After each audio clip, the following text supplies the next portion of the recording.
After every harvest, Thailand's rice farmers burn off the remaining rice straw and stubble to clear their land. The acrid smoke carries far and wide on the wind. In the northern province of Lampang, the harvest is underway. Since early in the morning, women have been out in the fields cutting the sheaves with their sickles.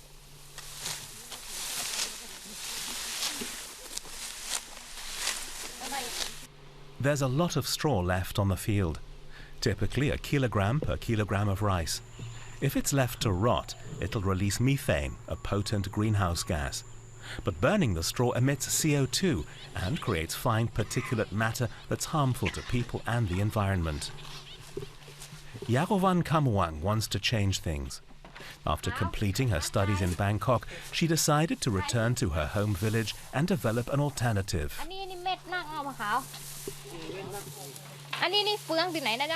Farmer occupations is very hard working. When I see they grow rice until it's grow like this, it takes a long time. And after I saw it burn, it's very sad. When I come to my hometown, I don't change their life. They still grow rice, but I find the solutions for them instead of burning. Yes.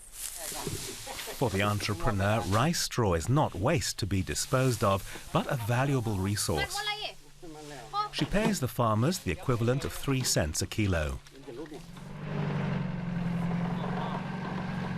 The golden stalks are brought by the truckload to her nearby factory. Here, the straw is chopped up. Because the air is full of fine straw particles, everyone has to wear a face mask. Then the small pieces of straw are mixed with hot water. No chemicals are added, but the mixture has to boil for 4 hours.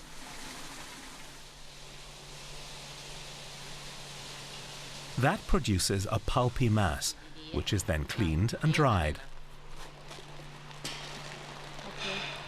On the factory floor, we meet up again with the farmers from the rice field. This is a very good thing. It used to be that we had no work after the rice harvest. But with this factory job, I can improve my income. The pulp is used to make biodegradable paper and packaging. But machines to process the pulp are expensive, so the entrepreneur exports the raw material to India. We have the India customer because in India there are a lot of molding and tableware manufacturers, and they lack of the raw material, and they contact us and they are very interested in our product because it is a biodegradable product. You can see. The special feature of the tableware is a thin coating of rice starch, which helps the product resist grease, heat and liquids.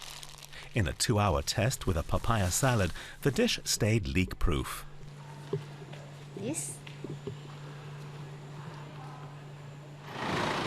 The next day, she pays a visit to the city of Chiang Mai, the economic and cultural heart of northern Thailand. At Chiang Mai University, they also conduct research into rice. The auditorium is designed to resemble a grain of rice. Here, scientists support Thai startups with their expertise. Yarawan Kamawang would like to manufacture takeaway food packaging made of rice straw in her own factory. She hopes it will become financially feasible. She's especially interested in the researchers' work on improving the rice starch film so that it takes longer to dissolve.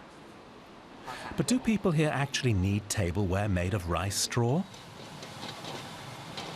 As in most cities in Thailand, life here is largely outdoors. The hundreds of street vendors and food stands all use disposable containers. If you want to start up your own production, one vendor says, then pay attention to the sizes. The bowls shouldn't be too large, or the customers will think the portions are too small. And the price is important. 1 baht per piece would be okay. 1 baht is the equivalent of 3 cents.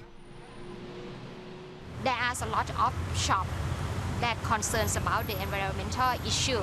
And it's also, I see like the policy from the government is more stronger than the past.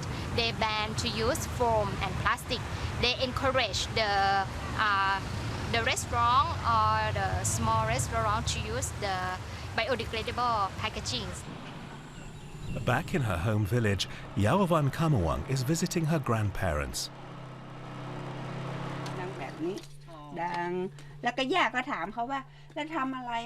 This is where she started her business a few years ago.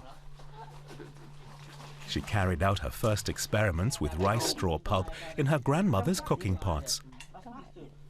At first, her grandparents were far from thrilled. Is this why they had sent their grandchild to study at great expense in the capital? But meanwhile, they have ample reason to be proud of her.